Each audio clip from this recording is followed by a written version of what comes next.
Бажаю здоров'я, шановні українці. Є черговий санкційний крок нашої держави проти атомної галузі держави-терористів.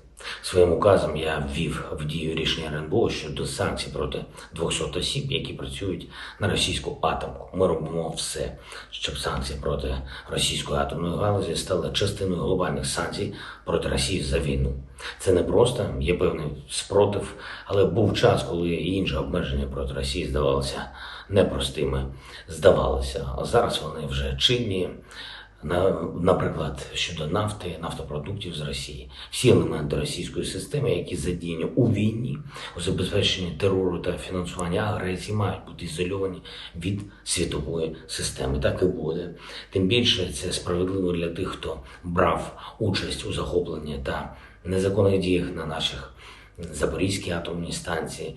Російський радіаційний шантаж світу має бути покараний. Зокрема, і про це ми будемо говорити на різних дипломатичних рівнях наступного тижня. Це буде не менш важливий тиждень для наших міжнародних позицій.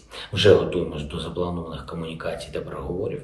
Дипломатичний марафон, який ми почали для посилення збройної та іншої підтримки України, не будемо переривати ані на тиждень. Хочу сьогодні особисто відзначити усіх, хто відновлює енергетичні спроможності нашої держави.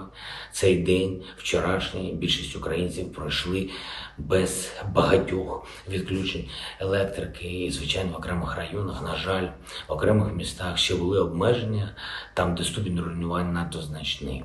Звичайно, що з початком нового робочого тижня споживатиме більше, а отже будуть графіки відключень. Але сам факт, що після постійних терористичних атак ракетами, шахедами, після масованого ракетного нальоту цього тижня ми можемо пройти такі спокійні енергодні, доводить професійність наших енергетиків та надзвичайну самовідданість кожного і кожної, хто працює заради забезпечення енергосистеми. Я дякую всім українським енергетикам, ремонтним бригадам, ДСНС, комунальним службам, обласної місцевій владі, які допомагали, та бізнесу, який залучався до відповідних робіт.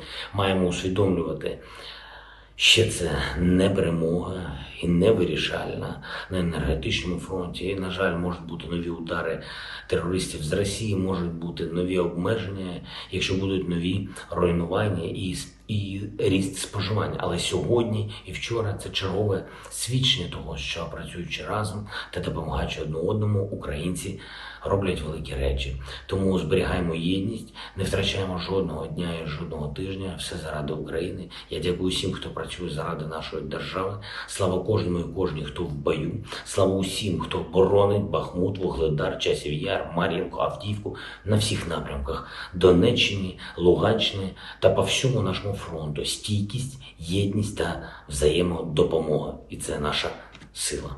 Слава Україні!